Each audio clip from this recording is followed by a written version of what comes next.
Bueno, mi título le he puesto porque realmente pues, no sabía...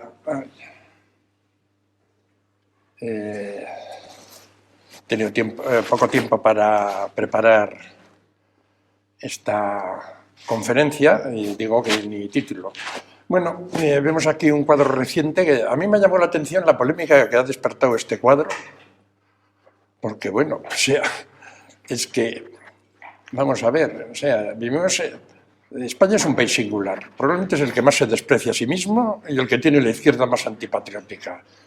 Entonces, celebrar en Granada el 2 de enero la Reconquista, pues es un acto racista, islamófobo, o sea, no puedes hablar de Covadonga, porque, bueno, todos sabemos que Pelayo era un facha y cosas por el estilo.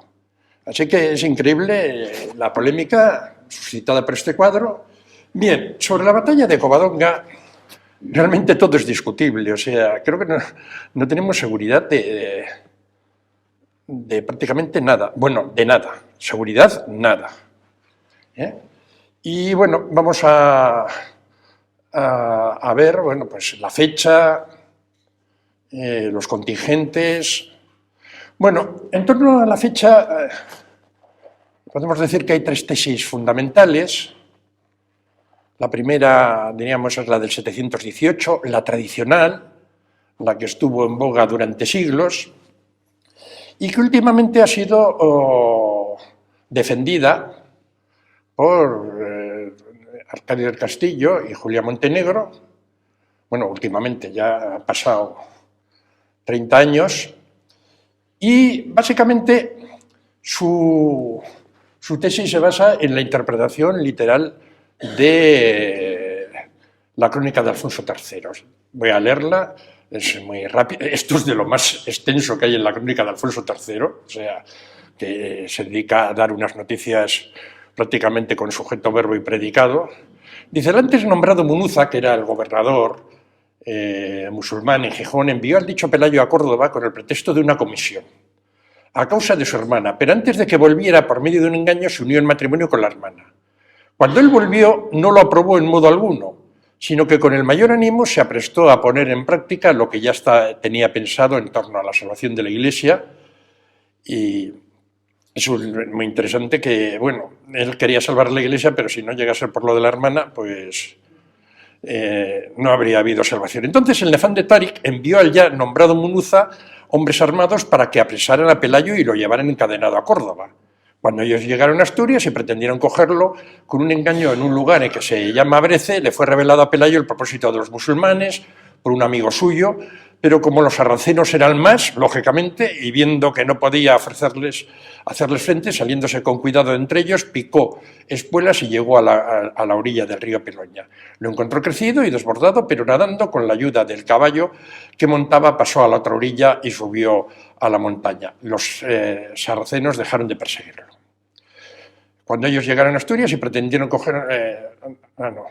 Y, tras haber escapado de la persecución de los musulmanes, dirigiéndose a la montaña, reunió a cuantos halló que iban en concepto y subió a un gran monte, cuyo nombre es Euseba, y se refugió en el costado del monte, en una caverna que sabía muy segura. De esa gran cueva sale un río llamado Enna. Una vez que hizo correr sus órdenes, por entre todos los astures, se reunieron y eligieron a Pelayo como su príncipe. Al saberlo, los soldados que habían venido a prenderlo volvieron a Córdoba y contaron todo a su rey, que Pelayo, sobre el que Munuza había hecho una petición, era rebelde manifiesto. Cuando el rey lo oyó, movido por la ira besánica, ordenó que saliera de toda España una hueste innumerable. Bueno, se podrían estar horas discutiendo los datos que se dan aquí, pero está claro que da la impresión de que todo ocurre en el mismo año. Que Pelayo se entera, regresa a Asturias, es elegido, es perseguido, es elegido, se moviliza un ejército y, con una rapidez para la cual no estamos acostumbrados ante una rebelión como la de Pelayo, que en principio mayores problemas tenía Al-Ándalus en el 718, si fichamos entonces este episodio, que es donde lo fichan Arcadio del Castillo y Julia Montenegro. Bueno, a mí se me ha criticado mucho porque me dicen que no soy crítico, porque no hago lecturas acríticas de las fuentes, en compañía de Claudio Sánchez de Albornoz y de otros próceres. Porque, claro, ahora los que intentan decir cosas nuevas sobre textos que se conocen desde hace siglos, pues parten del juicio de intenciones. Para ellos, normalmente, las crónicas no son historias, sino proyectos ideológicos para legitimar no sé qué, para defender no sé cuánto, y realmente, cuando no entra con su concepción, entonces es que la crónica miente. O sea, realmente, si Popper le escogiera a esta gente, diría, pero ¿cómo puede ser falsable tu tesis si es a priori y si entra en contradicción con las fuentes, la culpa la tienen las fuentes? Porque son así. Son así. Y piensa el ladrón que todos son de su misma condición, y entonces los cronistas, los historiadores, don Claudio, Menéndez Pidal, son gente haciendo proyectos ideológicos. Esto es muy posmoderno porque todo es narrativa, y entonces, pues yo en principio tiendo a pensar, nunca me planteo eso, porque mi profesor de prehistoria me contaba, no lo he podido confirmar, pero decía que en juicios de intenciones no entra la Iglesia. Es decir, ¿cómo puedo probar yo, si no sabemos quién escribió la crónica, cómo me voy a poner yo las intenciones del individuo que ha escrito la crónica? Me puedo imaginar algunas cosas, pero yo parto normalmente de la interpretación literal. No es que me quede en la interpretación literal, pero debe ser el punto de partida. Luego, podremos demostrar esto es inverosímil, si está contradicho por otra fuente, pues fenomenal, pero a veces solo tenemos un testimonio, y entonces, y sin embargo ahora tengo que criticar esta interpretación literal. A mí me parece inverosímil que todo ocurriera, en el 718, que Pelayo ya fuera el ombligo de España para llamar la atención y que se enviara rápidamente un ejército a acabar con él. Han pasado 170 años desde que se cuenta esto. Es que parece una novela. Pues, mira, es que, fíjate si estará ideologizado que Pelayo se mueve por un lío de faldas, el de su hermana. O sea, no dice luego a continuación, sí, pero ya pensaba salvar a la Iglesia, sí, pero se ha movido por el lío de faldas. La crónica ideologizada.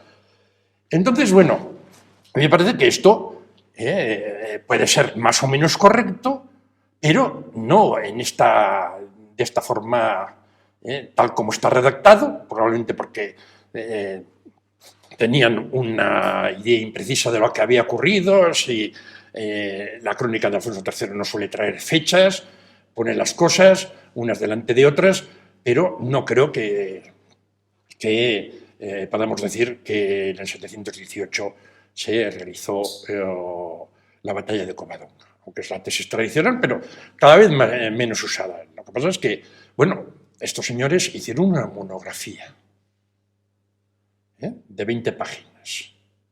Discutieron y tal. Yo creo que no acertaron, pero bueno.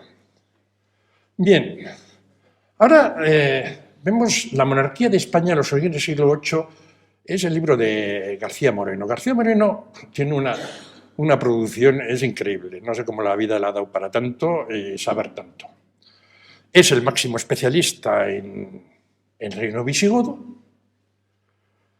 y últimamente ha hecho una incursión en el reino de Asturias, últimamente, y ha escrito este libro que son de unas 500 páginas, y que realmente pues te das cuenta cuando lo lees esto que dices, bueno, si lo hubiera leído en su momento me hubiera dedicado a otra cosa porque creo que en el siglo VIII, del siglo VIII no se puede demostrar nada.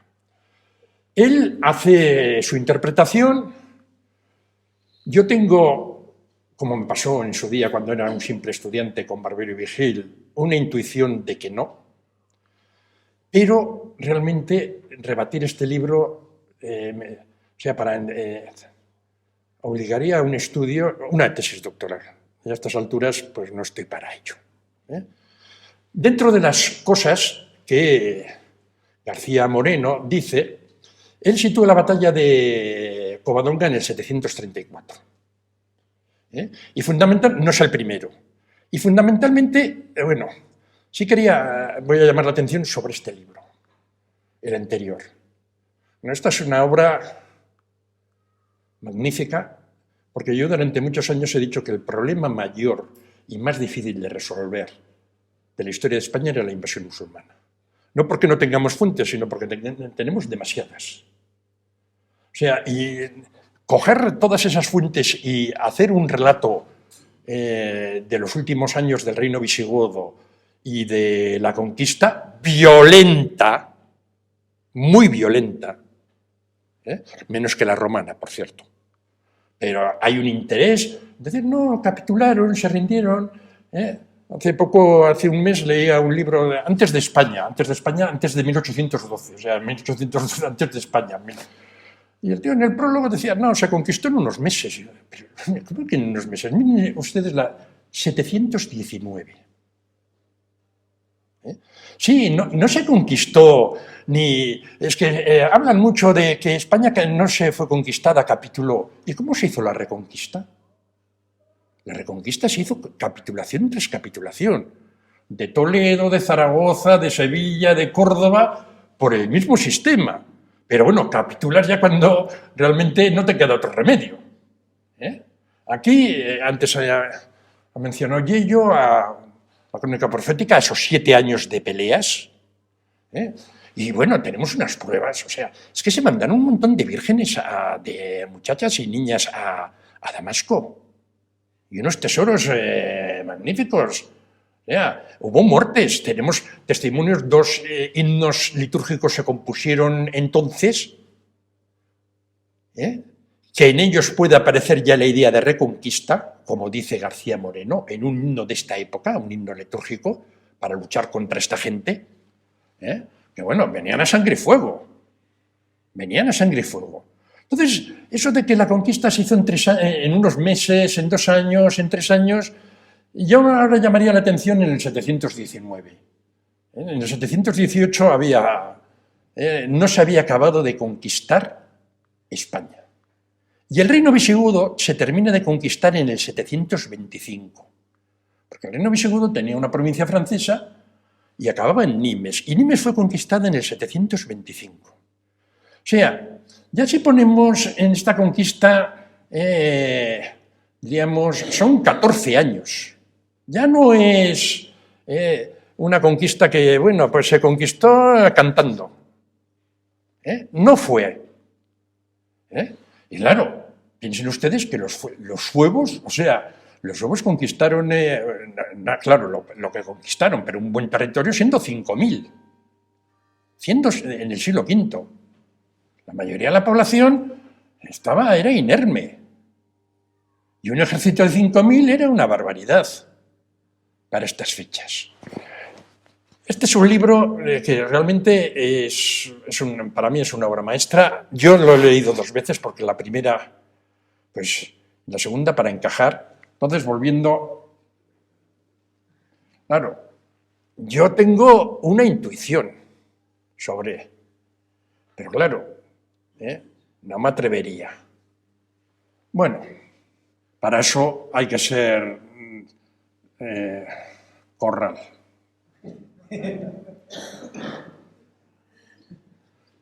Bueno, que me pasó al revés. Bueno, se basa en este texto, de la Crónica Mozárabe. La Crónica Mozárabe nos dice, al ser reprendido el ya nombrado Abdelmelik por una orden del príncipe, Abdelmelik fue gobernador de España entre el 732, porque el anterior ha muerto en Poitiers, o huyendo de la batalla de Poitiers, por una orden del príncipe, porque nada provechoso obtenía con una victoria militar sobre los francos. Inmediatamente sale de Córdoba con todo su ejército, se propone arrasar las montañas pirenaicas habitadas y dirigiendo la expedición por lugares angostos no consigue nada favorable. Atacando aquí y allá, con su poderoso ejército los lugares imprescindibles, se retira al llano y vuelve a su patria por lugares inciertos. Después de haber perdido muchos guerreros, teniendo que reconocer el poder de Dios, a quien habían pedido misericordia los pocos cristianos que ocupaban las cumbres. Bueno, no es el primero, ya ha habido muchos autores que han pensado, aquí hay un eco de Covadonga. Claro, Covadonga es la gran victoria que no está testimoniada en la época. Claro, se dice de los Pirineos. Bueno, esa pelota de partido se puede salvar muy fácilmente. Desde la antigüedad, la cordillera cantábrica entraba en los Pirineos. Así que la cordillera cantábrica entra aquí. Lo que ya no entran son otras cosas que voy a comentar. Aquí García Moreno está un poco... Dice, la simple lectura del texto permite ver cómo la expedición de Abd-al-Malik ofrece evidentes semejanzas con la supuesta jornada de Covadonga, según los relatos cristianos posteriores. La ofensiva islámica se realiza con todo el ejército de maniobra destacado en la península. Los cristianos, por el contrario, son escasos en número y se refugian en las alturas de los montes. Bueno, por curiosidad miré la altura a la que está Covadonga. Creo que está a 225 metros sobre el mar. O sea que lo de ese parecido ya no es tanto. La victoria no se debió a su fortaleza, sino a la misericordia de Dios, a quien los cristianos habían invocado. No, es que esto recuerda montones de relatos. O sea, estamos en una época en donde, lógicamente, se pensaba que no se mueve una hoja sin la voluntad de Dios, o sea, una victoria, que achacar a Dios el triunfo, pues lo tenemos en montones de batallas. El invasor abandonaba los montes a través de caminos erráticos, pero llegaba. El ejército de Covadonga, según las fuentes que tenemos, no llegó. Así que lo del parecido, pues ya para empezar, pues se parece mucho a otras obras. Pero, vamos a ver. La coyuntura. ¿Cómo es posible que Pelayo, rebelde desde el 718 o antes, no un poco después, ahora en el 734 se le mande una expedición? ¿No tiene otra cosa que hacer? A ver, acaban de sufrir una derrota. En el 732, famosísima la batalla de Poitiers. Ha muerto el emir. Y no les quepa la menor duda. Cuando el ejército que se escapó, y por la noche se les marchó por la noche a los cristianos, menuda forma de hacer la guardia. Y entonces ya cuando se levantaron tampoco decían, no, bueno, Virgencita, nos hemos vencido, no vamos a intentarlo. Pero no les quepa la menor duda que cuando pasaron por los Pirineos vascos recibieron un repasito, o sea, un ejército en desbandada, desorganizado, con los vascones. Lo hicieron en el 778 al propio Carlomagno. Algunos Nacionalistas dicen, no, hay un pueblo lasti que tiene un escudo en donde se ve la cabeza de un moro cortado, o sea, y cayendo sangre. Señal. Pero bueno, esto es muy extraño que, teniendo el problema que tienen en Poitiers, porque Abd al-Malik Ben Khattan estuvo 2 años en España y realizó en los 2 años expediciones, una contra los francos y otra contra los Pirineos. Bueno, se puede buscar, pero es que tenemos otras fuentes musulmanas generalmente aceptadas, utilizadas con normalidad. Ibn al-Athir nos dice, Abd al-Malik Ben Khattan, gobernador de España, hizo una expedición contra el territorio de los vascones y volvió sano y salvo. Abd al-Malik condujo varias expediciones en el territorio de los vascones, especialmente en el 115, de donde volvió victorioso y cargado de botín. Ni el año es el adecuado, pero bueno. Y incluso en la crónica de San Juan de la Peña, en la crónica del moro Rasís, es decir, he puesto los 2 más claros, pero hay más. Bueno, de García Moreno, bueno, no voy a entrar. Dice, bueno, hay... y luego está el eso, pero es que ¿cómo el anónimo mozárabe no va a decir Covadonga? Pero claro, en la obra del anónimo mozárabe, en un par de ocasiones nos dice, pero quien desee conocer uno a uno los acontecimientos de esta lucha, en este caso entre 2 mundos, puede hallarlos todos aclarados en el epítome cronológico que hace tiempo hemos compuesto. En él también puede encontrarse todas las guerras de los moros contra el culto y releer las anotaciones hechas a las guerras de España por aquel entonces. Esa obra se ha perdido. Quizás en esa obra pues está Pelayo, está Covadonga, que claro, se ha dicho no la censura, el desastre de Covadonga se ocultaría, no se enteraría, pero antes se ha mencionado a 2 reyes visigodos que son los 2 últimos y que lucharon contra los musulmanes y que evidentemente el anónimo de mozárabe tuvo que conocerlos, que son Agila II y Ardo, y no aparecen en la crónica mozárabe. El no aparecer en la crónica mozárabe ha servido para negar a Pelayo y Covadonga, pero evidentemente no podemos negar. Y evidentemente para este individuo, un rey visigodo como Ardo y Agila II sería más importante que un caudillo levantado en las montañas. No habla de ninguno de los 2. Y luego hay una tercera razón, estoy al revés, que es que Pelayo necesitaba una victoria rápida. O sea, en el 734 le quedan 3 años de vida. La crónica de Alfonso III nos dice que obtuvo más victorias. Bueno, podemos pensar que... Pero sabemos que vino el hijo del Pedro Duque de Cantabria y se casó con la hija de Pelayo. Y gracias a eso fue rey Alfonso I. Yo creo que encaja más en el 722 o por ahí. Una victoria pronto y la edad de Alfonso I. Entonces yo no... en esto hay un aforismo famoso de la Edad Media de somos enanos a lomos de gigantes. Si podemos ver más que ellos es porque estamos a lomos de gigante. Este es un gigante. Bueno, no hacía historia de los conceptos, porque ahora han aparecido un montón de historias. Y dicen, no, es que la historia, la nueva generación pues necesita romper con el padre. Y decir, en física, pues evidentemente hoy tenemos unos laboratorios que no había en su día. Pero en historia te cuentan la milonga de que hoy ha aparecido la historia de los conceptos o la arqueología de la muerte, o me contaban hace poco la arqueología de género. ¿Cómo? ¿Qué pasaba? Que hace 50 años, cuando mi profesora Pellanez encontraba una mujer, decía, va esto a la basura. O sea, vamos a ver, estamos con las mismas fuentes. Lo que podría... Y a mí la experiencia es que difícilmente se puede, y es lo que me dio a mí la fortuna con Barbero y Vigil, que no se puede descubrir el Mediterráneo a estas fechas en historia. Podemos cambiar, matizar, no sé qué, pero dar la vuelta, a no ser que aparezca, Ustedes muchas veces, a mí me intenta ver en los periódicos cada vez, por lo menos, que este descubrimiento significa un cambio completo en nuestra visión. La última vez que di una charla en Asturias les dije a las alumnas, mira, esperar a los 70 años a matricularos en historia, porque desde aquí hasta dentro de 50 años van a cambiar tanto las cosas que, mira, os van a engañar. No. Bueno, este es un gigante.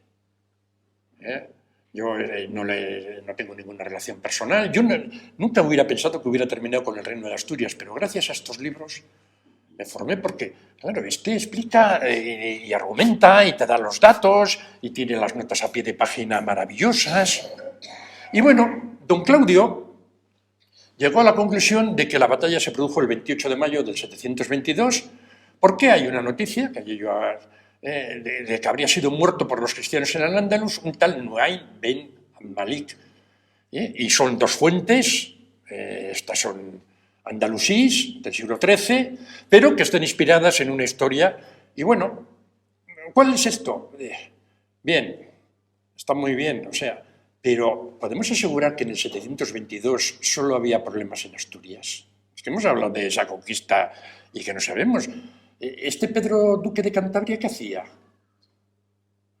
Igual también tenía problemas con los musulmanes. Y en alguna ocasión, en los pueblos pirenaicos, es decir, a ver, yo, de quedarme con las tres, me quedo con una fecha en torno al 722 y mira, el 28 de mayo, pero no es seguro, en absoluto. Aunque fuera cierto que fue muerto por los cristianos este individuo. Pero bueno, yo me quedaría con esto. Bien, y aquí vamos con este. Este ni el 721, ni el 722, llega a decir, porque claro, escribe que en todos los años, es decir, 719, 720, 700... Pero, a ver, bueno, este libro es falso hasta en el título, porque realmente es un capítulo. Lo demás son disquisiciones sobre el nacionalismo español, que es malísimo, los historiadores que somos franquistas y todo esto. Y solo tiene un capítulo. Y desde luego no es. Cuando puse esto, que fue el martes así, yo no había leído este libro. Y entonces puse a Leopoldo Alas Clarín. Porque Leopoldo Alas Clarín dijo una vez, un joven le entregó una vez un manuscrito y se lo encontró por la calle y le dije, don Leopoldo, ¿qué le parece mi novela? Y tal. Y le dijo, bueno, usted no tiene futuro, dedíquese a lo que sea, porque esto... Pero bueno, ¿se ha leído? Sí, me he leído las primeras 20 páginas. ¿Pero cómo, Leopoldo? Don Leopoldo. Y le dijo, mire, cuando oigo rebundar al otro lado de un muro, no necesito levantarme para mirar que hay un asno. Yo les puedo asegurar que cuando uno corrige un examen, ya en la primera página tiene más o menos puesta la nota. A veces. Entonces, claro, o sea, ya saben, quien hace un cesto hace cientos, y yo a este le encontré, y no le he leído más. Pero miren, si no saben ni en qué época vive. Miren, esto escribió en inglés, además, para difundirlo.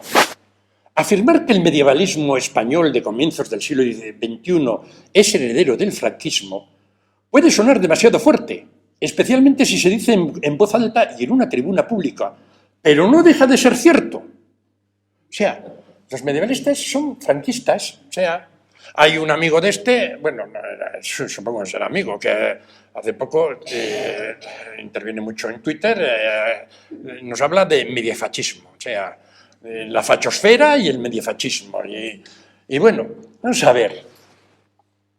¿Cómo? Miren, yo fui a la universidad del tardofranquismo. No sé si saben, pero el franquismo perdió el control de la universidad en los años 60. Todos mis profesores, y eran de una universidad de la Iglesia, de Deusto, ninguno era franquista y la mayoría, yo creo, allí me metieron a Barbero y Vigil, el marxismo, los actores. Esto en el año 74, en el año 75. Pero aquí nos encontramos a una serie de gente que te pone etiquetas y dice, no, este no será, si piensa que en el año 722 no será porque ha pensado así, sino porque es un facha. Y dice cosas de fachas, porque el 722 será una cosa de fachas. Bueno, ahora vamos, y esto es de un libro que escribió, muy bonito título, Una historia de España, porque efectivamente cuando escribimos la historia de España deberíamos poner siempre una historia de España.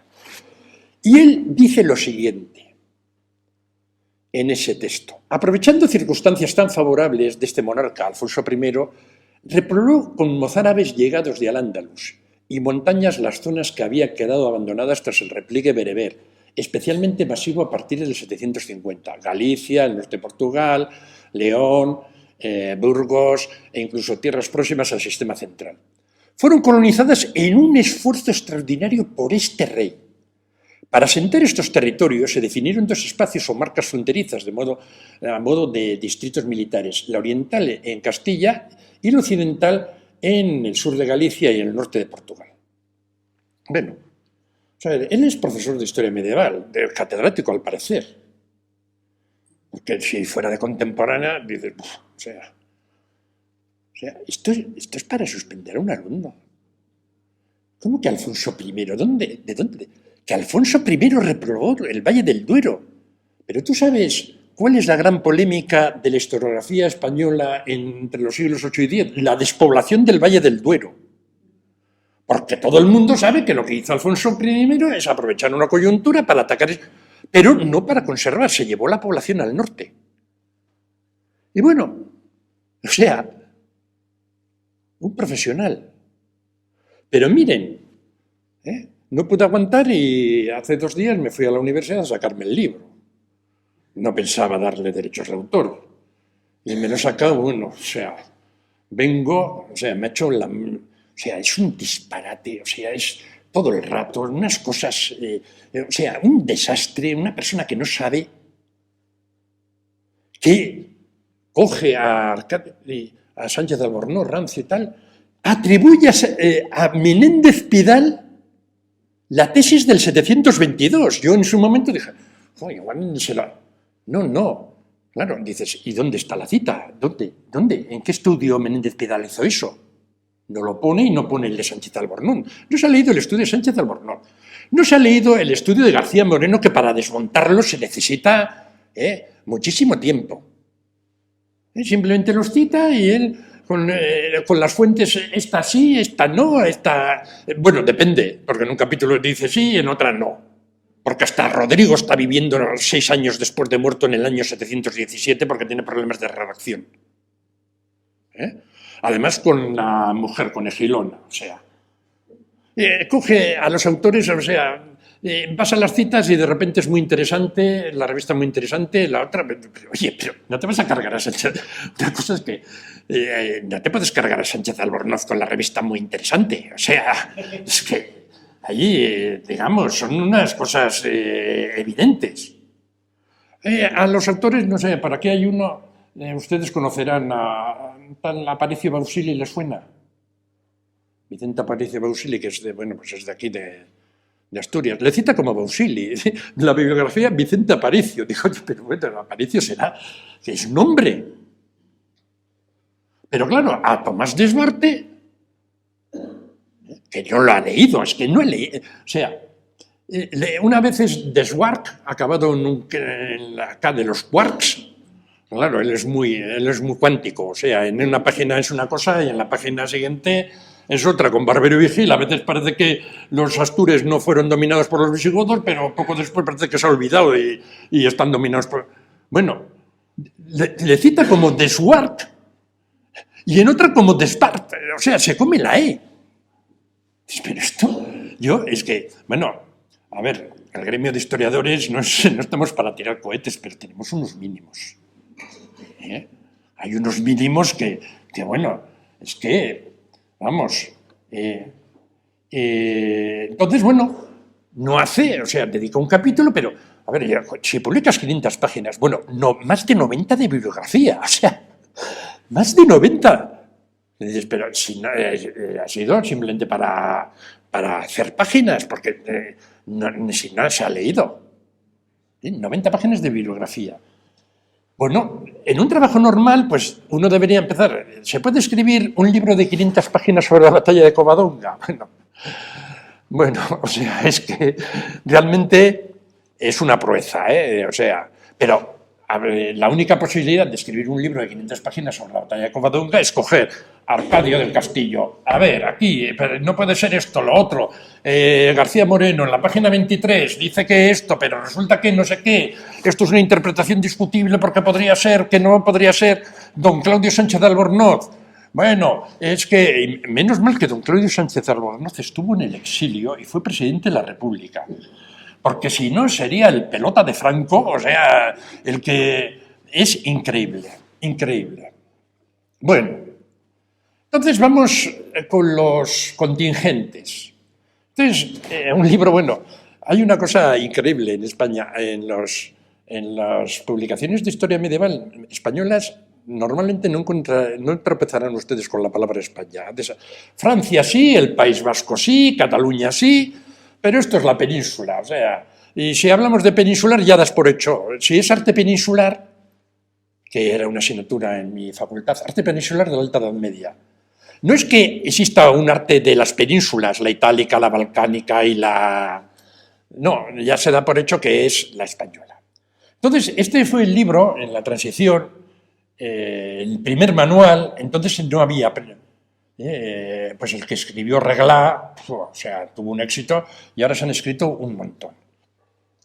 Y José Luis Martín nos dice en el manual que Covadonga habría sido el resultado del enfrentamiento entre los montañeses asturianos, reforzados con algunos nobles, entre los que se contaría Pelayo, y una patrulla musulmana de las enviadas para cobrar los impuestos o para reconocer el terreno. Bueno, los errores en historia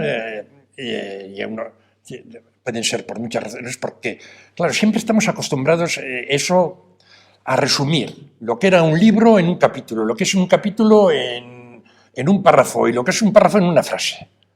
Y siempre las posibilidades... Y una vez que se ha deslizado un error, a saber, va rodando, como una bola de nieve.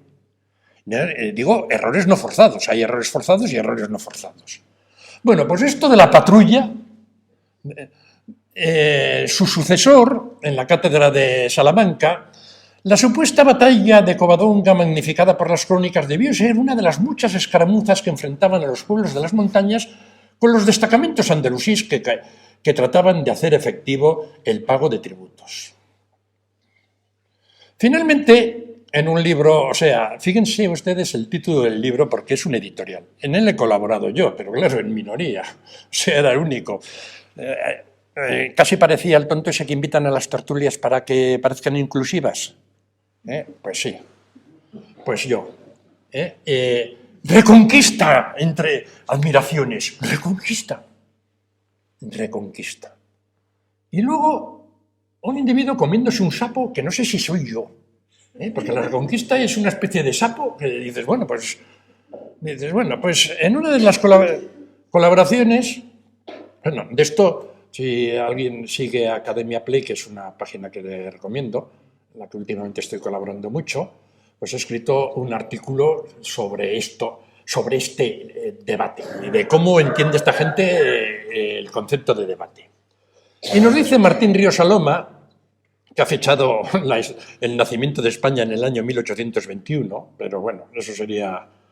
La historiografía contemporánea sostiene que lo más probable es que el encuentro de Pelayo con los musulmanes no fuera una batalla típica, sino tan solo una escaramuza con una patrulla musulmana cuya misión era cobrar impuestos y someter a la autoridad civil las montañas septentrionales. Bueno, ante la patrulla fiscal esta, yo no sé qué pensar.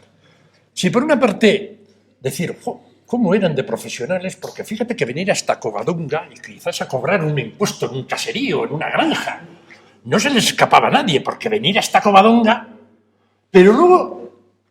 Teniendo en cuenta que ya sabemos que el cartero siempre llama 2 veces, pero Hacienda todas las que sean necesarias. Y uno se pregunta, Bueno, con esos funcionarios tan probos que iban hasta Covadonga a cobrar un último impuesto. Ah, no ha venido la remesa de Asturias. Ah, déjales. O sea, vamos a ver. Es que, miren, en historia, por lo menos en España, lo decía don Julio Caro Baroja, también lo citaba Juan Ignacio Ruiz de la Peña. Es que en España ocurrencias sueltas en una frase, porque esto de la patrulla es una frase. No es que se ha hecho un estudio sobre y se llegó a la conclusión, eso es una frase. Y en cambio, honradas y honestas y exhaustivas monografías, pues ya no se leen, simplemente no se leen. Existe un libro fundamental que es de José Antonio Manaval, que fue padre del ministro Manaval, el concepto de España en la Edad Media. No hay que descubrir nada. Claro, son 500 páginas, o sea, es que es más fácil. Bueno, vamos a ver. Y además ya es que es la historiografía contemporánea, ¿eh? O sea, no, se ha llegado ya, o sea, esto es, ya está. Un dogma, o sea, es lo que... Bueno, claro, ya llegamos a Wikipedia, que me molesté por primera vez en mirar, y está, claro, en esa pequeña batalla un grupo liderado por el noble Pelayo derrotó una patrulla musulmana en las coordenadas. O sea, lo de la patrulla, o sea, yo no sé, claro, igual la gente por ver Robin Hood y cosas por el estilo, o sea... Bien, vamos a ver un poco las fuentes árabes que nos dicen... Bueno, Uqba, se me ha escapado antes. Uqba es el siguiente gobernador que viene en el 734. En el 734. Abderramán y Catán ha estado 2 años. ¿Qué hace Uqba? Ocupar Pamplona. Ahí no sabemos si había habido una primera ocupación, porque Pamplona capituló, no sabemos si hubo guarnición en Pamplona al principio, pero oye, una de las primeras cosas que hace Uqba es acordarse de Pamplona. ¿No tendrá que ver esto con que la batalla de los Pirineos fue los Pirineos navarros? Bueno, Uqba recibió el gobierno de España viniendo en el 110 y permaneciendo en ella algunos años, durante los cuales conquistó todo el país hasta llegar a Narbona y se hizo dueño de Galicia a la batalla, sin que quedase en Galicia el que quería por conquistar, si se sitúa una sierra en la cual se había refugiado con 300 hombres el rey llamado Pelayo. Ahora me acuerdo que el amigo Corral dice que esto es la crónica de Alfonso III. Se saca el dato de que los 300 es de la crónica de Alfonso III. Pero bueno, es que es increíble. O sea, ni ha leído las crónicas. O sea, a quien los musulmanes, eso sí, bueno, ¿cómo las va a leer si las desprecia diciendo que es una sarta de mentiras, que todo no tiene más objetivo que engrandecer y justificar, siempre es justificar, como si para conquistar necesitaras justificar. La monarquía de Alfonso III y que todavía no era hereditaria. Era tan hereditaria que los hijos le levantaron el trono a Alfonso III. Esto de que la monarquía... Oye, mira, esto es la adivinanza del pato, ¿no? Si tiene picos, si tiene patos... A ver, tú coges la monarquía de Alfonso III de Pelayo y ves que se van sucediendo. Claro, vinieron Barbero y Gil, hablaban que era un sistema de iroqueses, que había que casarse con la hermana para no sé qué. En fin. Los de los 300. A que los musulmanes no cesaron de combatir y acosar hasta el extremo de que muchos murieron de hambre, otros acabaron por... Y se fueron disminuyendo hasta quedar reducidos a 30 hombres que no tenían 10 mujeres, según se cuenta. Allí permanecieron encastillados, alimentándose de miel, pues tenían colmenas y las abejas se habían reunido en las hendiduras de la roca. Yo le podría decir, hombre, hendiduras de la roca, esto tiene un sonido a Covadonga, porque para hendidura esa. Era difícil... Y les dejaron diciendo, 30 hombres, ¿qué pueden importar? Despreciaron por lo tanto y llegaron a cabo a ser un asunto grave. Dios mediante, referiremos al lugar oportuno. Y bueno, Al-Makari nos dice que Dayan, que el príncipe de los historiadores... Al-Makari es una fuente del siglo XVII, pero lo que hace es copiar a anteriores y Dayan tiene una fama, se le llama el príncipe de los historiadores. Y bueno, nos vuelve a contar lo de Pelayo, lo de... Este no habla de los 300, ¿no? Pero bueno, sus compañeros murieron de hambre a 30 hombres y 10 mujeres, que no se alimentaban sino con miel de abejas, tal, en aquellas asperezas, 30 hombres, ¿qué pueden hacer? Después llegaron... Bueno, a mí esto, más que a las abejas, me recuerda a las zorras y las uvas, o sea, están verdes. Este relato goza de mucho más crédito que el de la crónica de Alfonso III. Pero, bueno, hay un término medio, que evidentemente el relato de la crónica de Alfonso III es exagerado, todo lo que quieran. Pero una cosa es que sea exagerado y otra es que sea completamente inventado, que no haya habido una batalla. Bueno, vamos a hablar de una batalla, de una escaramuza, que cambió la historia del mundo. Esta es la batalla de los Pozos de Bar en el año 624. Mahoma huido a la Meca en el 622, acompañados la Égira de 80, y desde el momento que llega se pone a robar, a organizar atentados, a hacer la guerra, no habrá un año de paz. Entonces, en el 624 viene la caravana que va a la Meca, la importante del Imperio Bizantino, e intenta apoderarse de ella. Porque es fundamental, necesita para que sus partidarios, porque los partidarios si Mahoma no hubiera conseguido botines, no hubiera tenido apóstoles. Hay un intento, o sea, no se pueden comparar a los compañeros de Mahoma, que estaban pensando todo el rato en botines, y esto, con los 12 apóstoles. Los 12 apóstoles un día se conformaron con el reparto de panes y peces, pero estos... Y entonces iban a atacar, aquí hay en Bar, los Pozos de Bar, la expedición habría pasado por los Pozos de Bar, necesitaban agua, antes de llegar a la Meca. Pero se enteraron de que les estaban preparando una celada, una trampa en los Pozos de Bar. Y entonces lo que hizo Abu Sufyan, que es el padre del primer califa omeya, el gran enemigo, pero al final, la historia del Islam, de los que son historia de una familia, o sea, abasís y omeyas son la misma familia, y entre ellos se repartieron el mundo en 500 años. De aquí, curiosamente, Mahoma tiene 300 individuos, no sé si el 300, bueno, creo que 309. Pero bueno, tenemos a los 300 de Termópilas, los 300 de Pelayo, los 300 para lo que de comparación me sirven.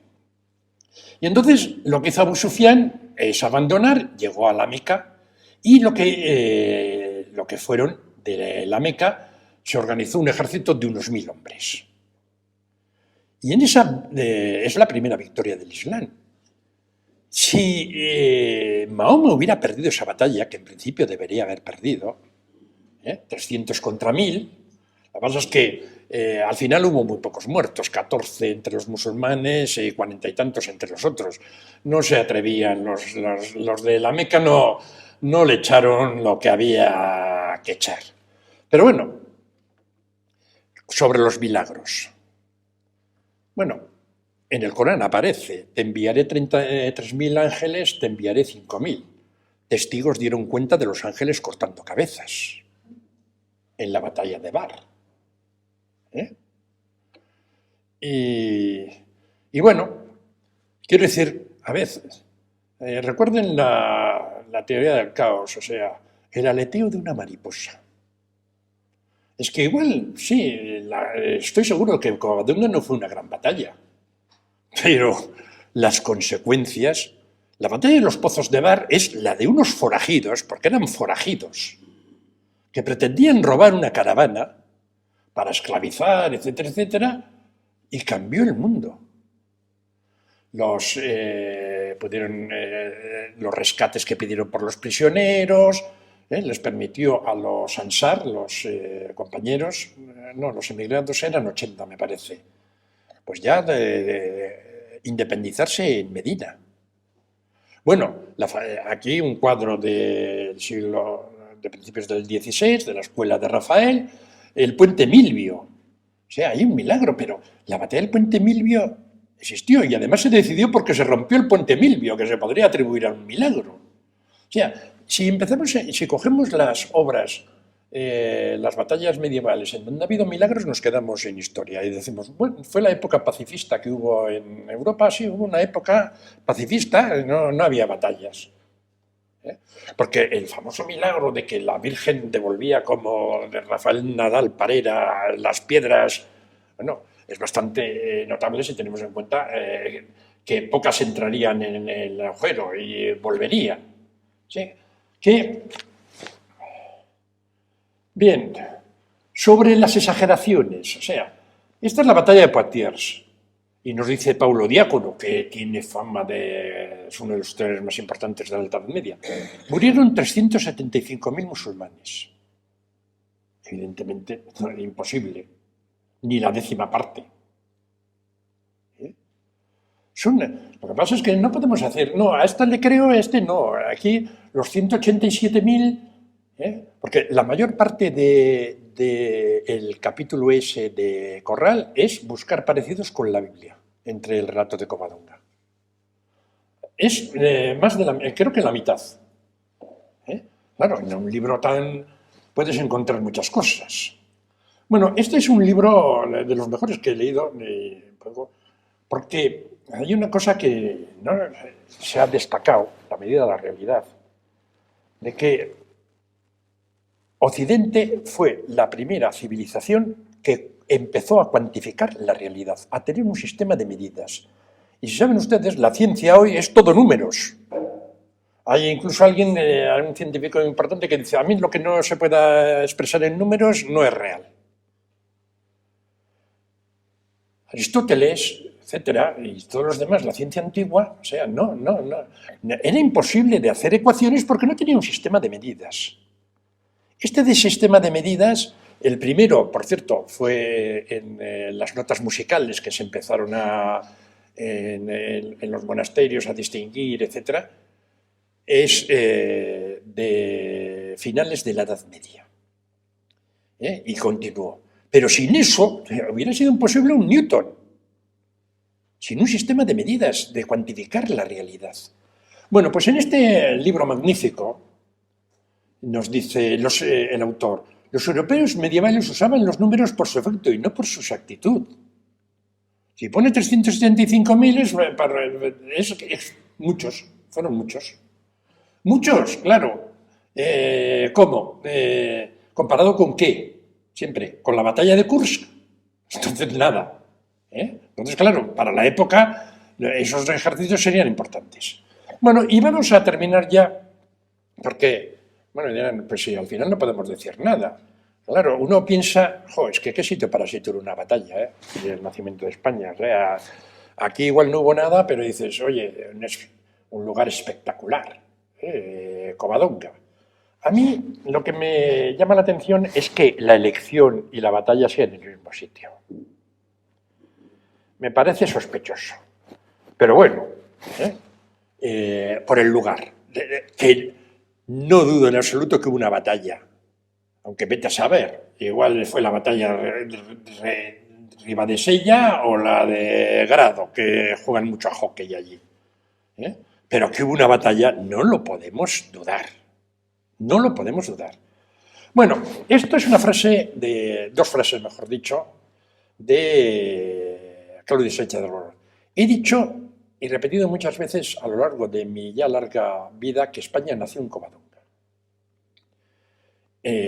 Covadonga sería además la cuna, estaríamos aquí. En el Astrorum Regnum nació España. De Astrorum Regnum ya hablaré un poco en lo que me queda. Y cuajó el talento hispánico.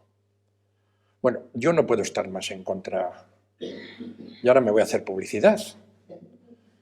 Estoy publicando, ahora saldrá en junio el de los siglos XVI y XVII, una historia de lo que llamo la hispanización.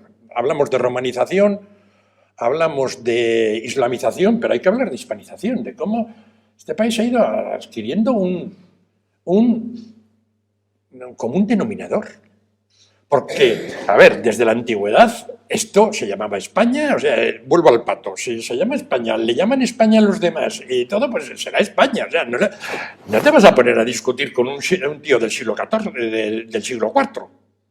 Era un anatio porque eran descendientes al principio de Hispán, luego desde el siglo VI de Tubal, con lo que significaba ser un vínculo de... En fin, y está el famoso lamento por la pérdida de España, que dice, no, oye, mira, por un roquedo, el anónimo mozárabe no se pone, dice que ha sido la mayor desgracia que ha habido en el mundo la invasión musulmana de España.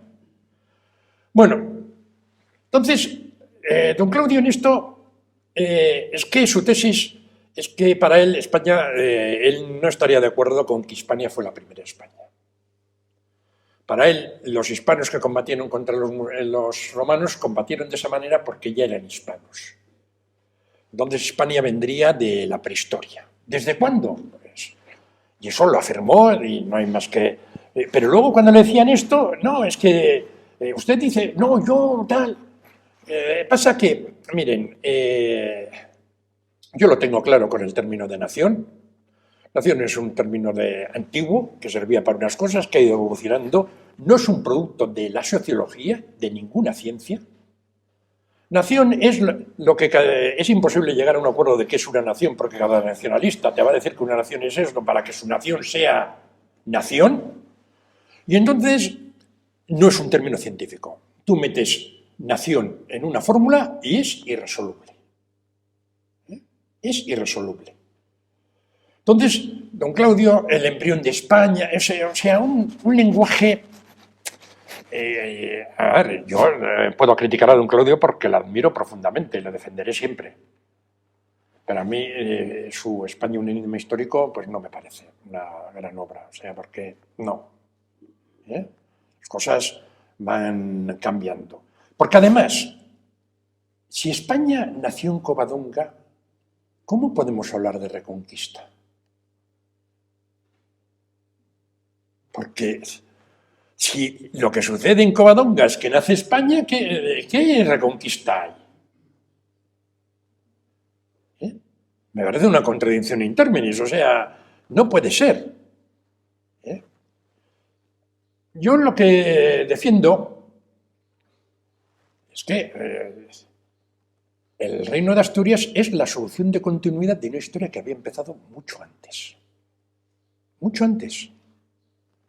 El nacimiento de España es un parto violento con la conquista romana, que obliga a esta gente a vivir juntas, a empezar a identificarse con un nombre, a ver cosas... Hay experimentos de sociología, les puedo decir, que a un grupo les metemos y dicen, ustedes tienen el carnet de identidad, acaban todos en 9. Vuelvan dentro de 5 horas, ya verán que han encontrado alguna... Empezamos a tener identidad. Al fin y al cabo... Todos hemos estudiado en colegios en donde unos eran de segundo A, otros de segundo B y otros de segundo C. Y resultaba que, como si hubieras elegido tú estar en segundo A o en segundo B, los grupos enseguida se busca una identidad.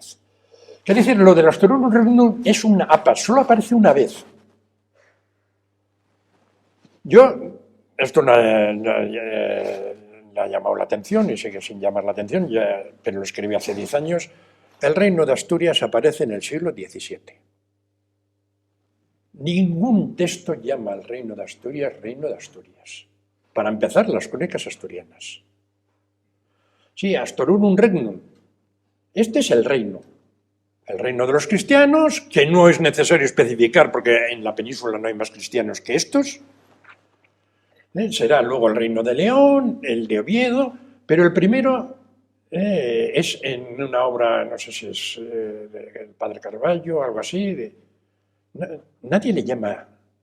En la crónica del rey sabio le llaman Reino de León. Y eso les obliga a cometer un error de que, bueno, Corral podrá ir a Alfonso X y decir, no, ya Alfonso X decía que el Reino de León era... porque le llaman Reino de León. Estamos acostumbrados, todo empieza en algún momento. No hay nada eterno, todo es cultural. Y de la misma manera que los himnos, el primero es del siglo XVI, el holandés, las banderas, los escudos de los países también era el nombre oficial. ¿Tenía nombre oficial el reino visigodo? Bueno, lo que quiero decir es que el Reino de Asturias... Primero que a los asturias del siglo VIII hay que verlos ya como asturianos, no como iroqueses o tal. Son gente con pasado romano, cristiano y visigodo. Eso está claro. Y no diré más. ¿Qué es España en el siglo VIII? Lo he dicho. El territorio con pasado romano, visigodo y cristiano. Ni más ni menos. Este reino que no tenía nombre, reinando en Oviedo, y si está el León, pues el León. Me voy a fijar en Alfonso II, que es el que fija la capital en Oviedo. O sea, a ver, Alfonso II, su padre es de familia cántabra, ¿sí? Alfonso venido Fruela, venido del linaje de Pedro de Cantabria, es decir, de familia cántabra. Su madre es vascona, es alavesa, se llama Munia, no le han dedicado ni una calle del País Vasco. Y eso que es la mujer más, el personaje histórico femenino más antiguo de la historia del País Vasco. Se llamaba Munia. Cuando le destronaron, se refugió en Samos, donde quizás fue ordenado, porque de su castidad. ¿Y qué hizo durante tantos años en el monasterio de Samos? Cuando volvió y lo volvieron a destronar, se refugió en Álava. Y bueno, nació en Oviedo. Es decir, Galicia, Asturias, Vascongadas y Cantabria. Las cuatro, es el reino de todos.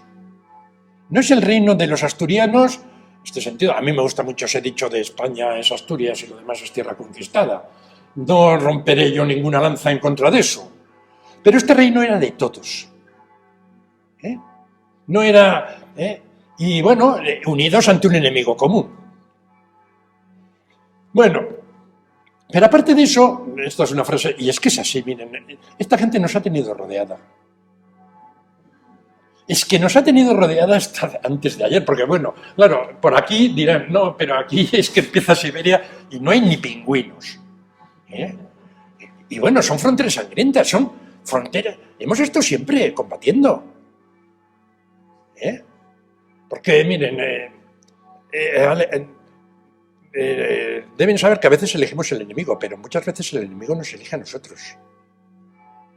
No, yo no quiero no, pero está elegido. ¡Ay, qué mala! Y quiero decir esto porque no simplemente es que también diré una cosa que significa Covadonga, el nacimiento del reino, no voy a decir de Asturias, pero bueno, sí de Asturias, pero entendido como categoría historiográfica. No es el inicio de la Reconquista, ¿no? Porque no siguen la guerra, o sea, probablemente la habría habido, porque era difícil, no ya entre cristianos y musulmanes, sino en el pasado, pero es que vamos a cualquier sitio, no reinaba la armonía. Si vamos a América, los apaches atacan a los ¿cómo se llama? A los comanches y los comanches cuando pueden. O sea, las fronteras llegaban, en cuanto puedo te doy, si no puedo me defiendo. Hemos vivido así. Lo que pasa es que nosotros hemos tenido y en este sentido, el Reino de Asturias, que ha permitido la existencia de España, es el origen, es una triste, no está en el escudo de España, están otros escudos. Pero ¿qué pasó? Que no tenía escudo, es que nació en una época muy primitiva, sin escudo.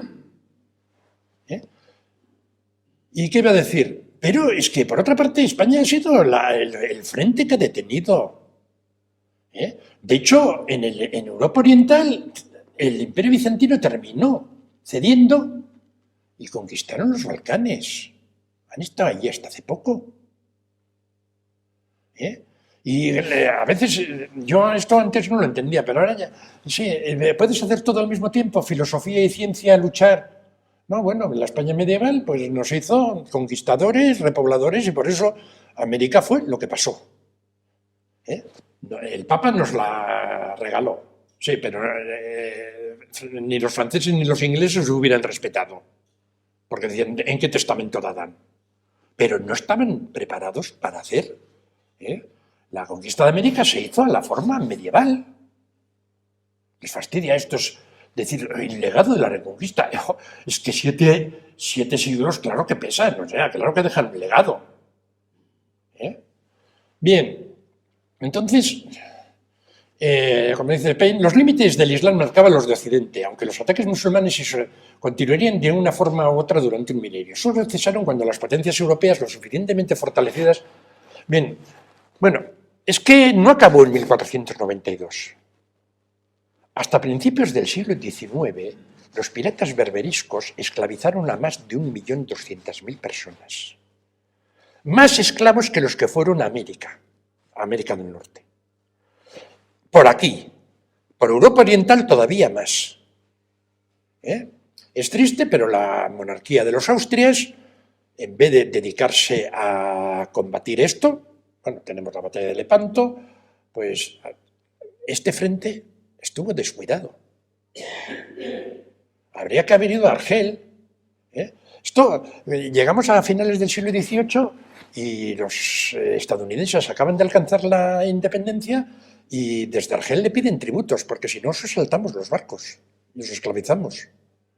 Estados Unidos pagó tributo, pero cuando llegó, no recuerdo ahora, no sé si es Adams, lo que hizo fue construir una flota. Vino, bombardeó Argel y, amigos, este es el auténtico diálogo de civilizaciones. En 1815 volvieron y otro bombardeo. Inglaterra. Pero los demás nos libramos cuando comenzó la colonización francesa de Argel, que esta era una de las razones. Es que, jolín, imagínate que vives en un pueblo de Murcia, como los amigos de Cavite, o sea, es que venían, te cogían y te llevaban, y a saber, las esclavas sexuales. Hasta principios del siglo XIX, es que parece que hay que pedir perdón por menos de un siglo de colonialismo. Por menos de un siglo. ¿Y por qué? Pues es muy curiosa la respuesta que le dio el embajador estadounidense, el tío, para justificar el tributo. Bueno, y acabo, cito aquí a Swan porque dice, claro, los historiadores como predictores del futuro, ¿no? Pues no servimos para eso. Y Oswald nos dice, en lo que atañe al futuro solo podemos tener la seguridad de que lo que hagamos tendrá consecuencias involuntarias.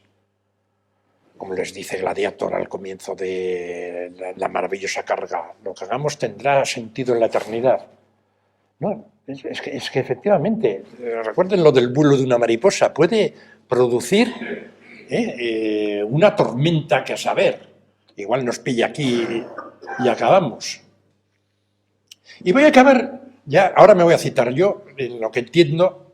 Pelayo probablemente fue uno de sus personajes tan familiares para los historiadores que tuvo la fortuna de convertir un problema personal, que sería el de las faldas, en uno colectivo.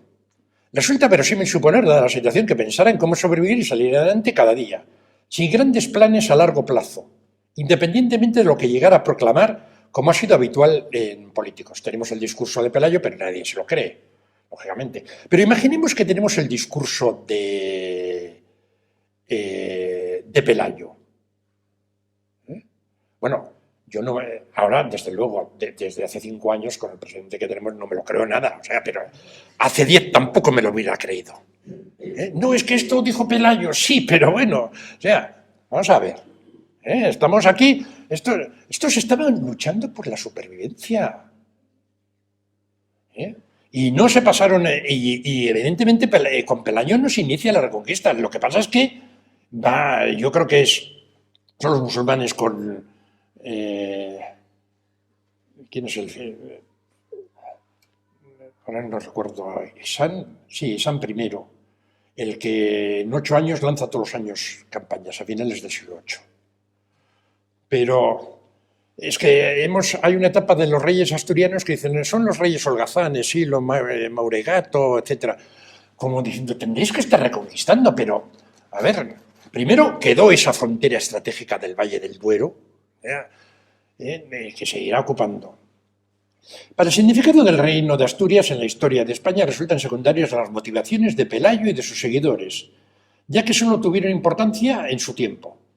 Ya lo constató Claudio Sánchez Albornoz. No, Pelayo no fue el monarca que sucedió al vencido por Táriq en el 711. La fortuna iba a hacer del oscuro espadatario de Rodrigo sin que el propio interesado tuviera nunca idea exacta, ni siquiera sospecha de la trascendencia enorme de sus actos, el caudillo de un pueblo, el fundador de una monarquía, el restaurador de la cristiandad, el paladín de la civilidad europea frente a la región y la cultura eslavitas y africanas. Las circunstancias lo quisieron así. Y bueno, acabo, creo, todo lo que ocurre podemos explicarlo en la historia, porque todo lo que ocurre es racional, es lógico, no, pero diría que es un ejemplo más de la importancia de lo preintencional en la historia, de la heterogénesis de los fines, de que el hombre propone y Dios dispone, y en nuestras vidas particulares nos pasa. De la mano invisible de la que habló Adam Smith, que Hegel convirtió en la astucia de la razón, sin que eso implique una teleología, como quería el filósofo alemán, sino la lógica que preside los sistemas caóticos. Vivimos en un sistema caótico porque es imposible calcular todas las posibilidades que existen en este segundo, en todo el mundo. Y luego circunstancias como esta, bueno, a mí no saben cómo me cambiaría la vida si comprara, si supiera en estos momentos dónde va a tocar el Euromillones. Un hecho, evidentemente, completamente aleatorio. A alguien le va a tocar.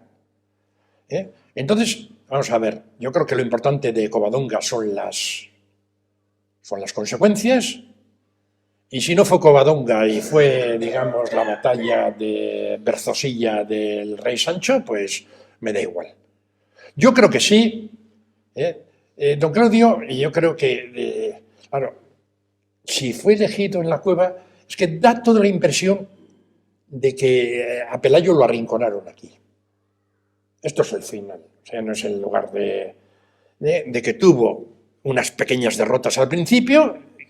Antes comentaba, hay una expedición en la guerra de independencia del 809 que les pasó a un ejército español que no planteó el combate porque no tenía municiones. Se había acabado sin municiones, pasa en 1809 y tiraron monte arriba. No tiró a monte arriba y bueno, es lo único que tenemos, o Covadonga o nada, pero que hubo batalla, porque, vamos a ver, no vamos a pensar que fue un proceso de autodeterminación pacífica. O sea, que hubo un referéndum o así, que estaba Puigdemont por ahí y vino y nos hizo y tal, y los musulmanes dijeron, bueno, por 7 votos lo que sea. No. Bueno, pues creo que con esto he acabado. Mire, si ve muchas solapas de libros, pondrá, este libro desmitifica, dices, bueno, me acuerdo de uno de Collins, y digo yo, de Roger Collins, o sea, no me acuerdo cuál, digo, sí, la invasión árabe, digo, aviados estaríamos que habría que haber esperado a que escribiera este escritor para enterarnos de esto. Se lleva a desmitificar, pero ojo, yo también me dedico a desmitificar la historia del País Vasco. Acabo de publicar ahora un libro en 2 tomos sobre José Antonio de Aguirre, que se ha ido de rositas y bueno, o sea, menudo personaje, mentiroso, o sea, y el traidor de Santoña, o sea, él está metido hasta las cachas en la traición.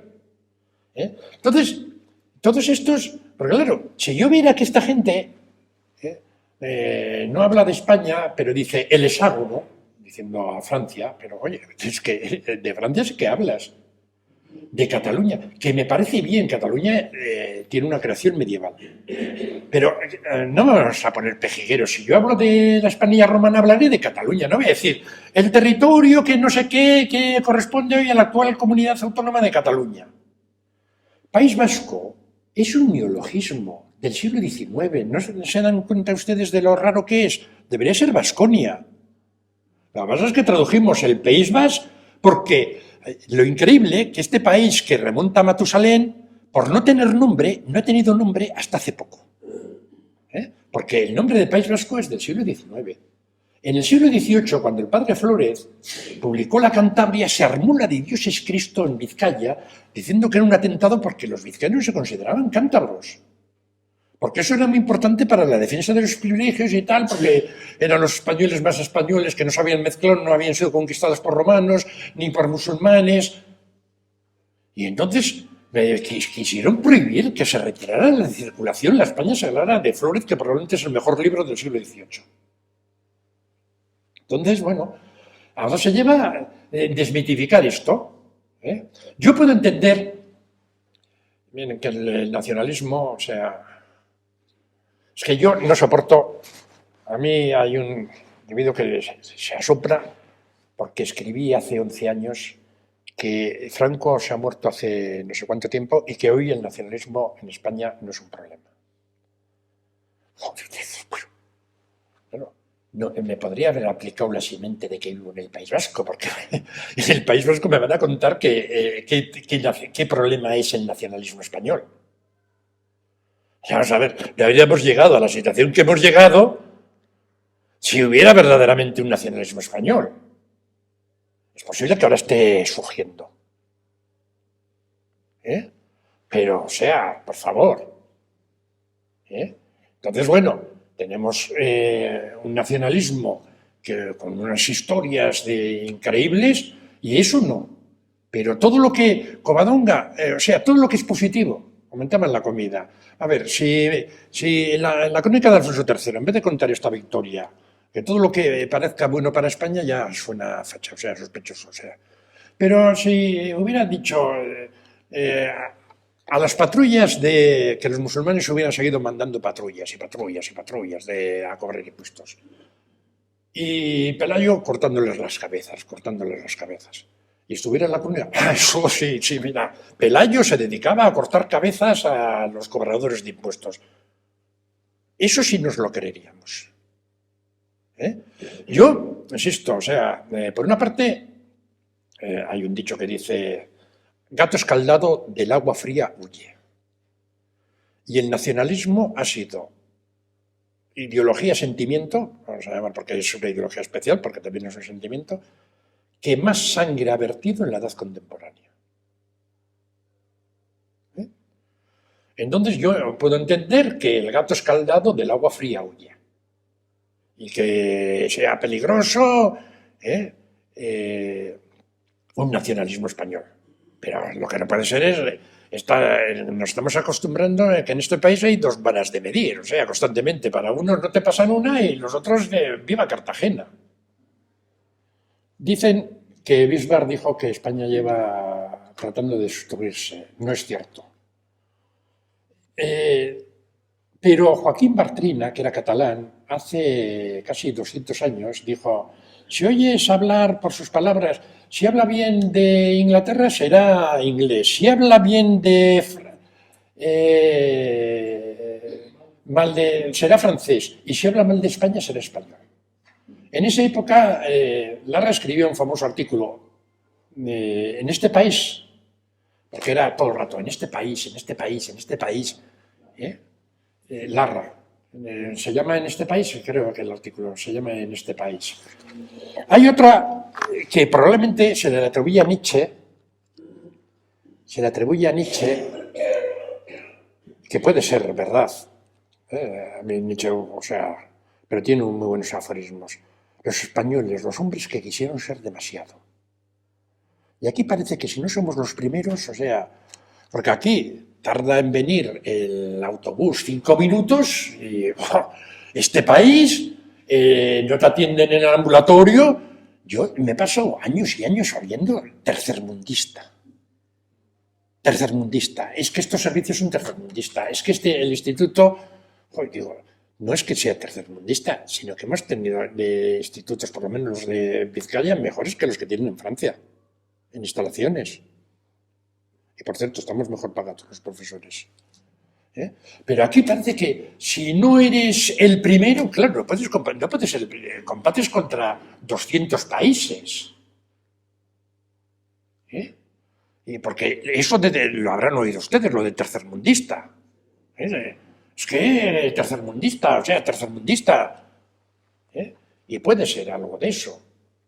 Por una parte sería bueno el nivel de exigencia, pero y lo dicen, o sea, hay estudios Lo he visto. España es el país que más se desprecia a sí mismo, el país menos valorado por sus habitantes. Normalmente los otros países se valoran más de lo que te valoran los extranjeros. Los extranjeros nos quieren mucho. No hubiéramos sido el país del turismo si la gente no nos apreciara y no les gustara la forma de vida en España. Porque yo, hubo un tiempo que me dedicaba, quise ver todas las diapositivas que explicaba en clase en Francia a las 9 de la noche está todo cerrado, tal. Oye, y vienen aquí y están a las 2 de la mañana tomando sus no sé qué. El Mont Saint-Michel, a las 10 de la noche, el camping, nada, una tumba. Pasan la frontera y ¡hala! Que esto y lo otro. Pero bueno, y hablo de... Es decir, tenemos ahí una cosa que viene de antiguo. Y luego, no sé, o sea, tenemos... Es que España... O sea, miren, yo tengo claro que soy español porque soy muy raro en las comidas. Lo noto en pasar la frontera. En cuanto paso la frontera empiezo a tener problemas de qué comer. Por España me da lo mismo Extremadura que Murcia, que La Coruña, como perfectamente en cualquier sitio. Pero también, es que este país... Recuerden que, o sea, los carlistas se rebelaron contra la mujer de un rey absolutista que pretendía ser absolutista, les parecía roja. Bueno, a Fernando VII se le levantaron los malcontents en Cataluña en 1827, que es un rojo, o sea, es que esto es un país... ahora ya tenemos las izquierdas, pero oye... La Primera República se lo cargaron los republicanos. La Segunda República, que ahora es una maravilla, fue un infierno. Fue un infierno. O sea, simplemente en 1936 hubo más asesinatos que todos los que ha hecho ETA en 30 años. Yo no sé, igual para las comidas y tal, igual para la política, yo quiero ser un protectorado. Mi ideal político es la restauración del Imperio Romano de Occidente. Del Occidente, Alemania, toda Alemania, desde luego. Llevo muy mal que Gran Bretaña se haya marchado de donde tiene que estar. Otra cosa es Europa Oriental. Es que tenemos que darnos cuenta de que Europa Occidental es la Europa del Renacimiento y de la Ilustración. Bueno, donde ha faltado eso, amigo, pasan otras cosas. Pero bueno, nos estamos desviando. Pero todo gracias a Covadonga. Bueno, gracias.